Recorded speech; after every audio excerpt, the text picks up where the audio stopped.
Ассаламу алейкум туғандар.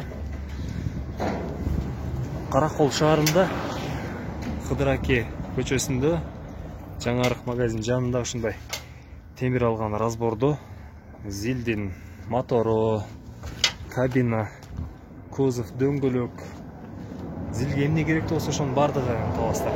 Жана ошондой эле биякта ГАЗ-53, ГАЗ-53 дагы дөңгөлөктөр бар, мотордун ичинде керектөлүүчү бардык запчасттар бар. Сапок жасайм дегендер болсо, спринтерге рама отурам дегендер болсо, рама бар экен, таза облицовкалар бар экен, мындай жакшы дөңгөлөктөр бар экен.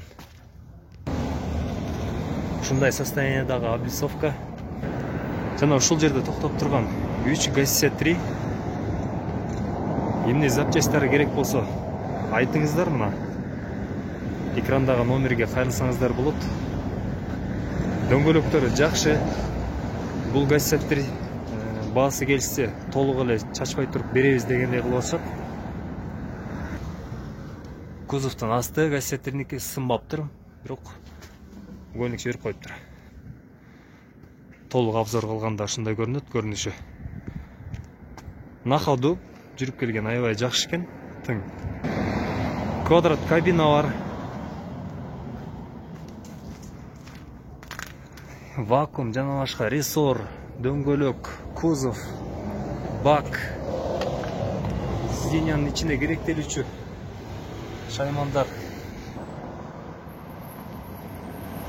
Толук маалымат үчүн жогорудагы номерге кайрылсаңыздар болот. Жана ошондой эле номери дагы көргөзүп коелук номерин. Бул Кыдыр аке көчөсүндө Полскайдын жаңарыктан кире беришинде.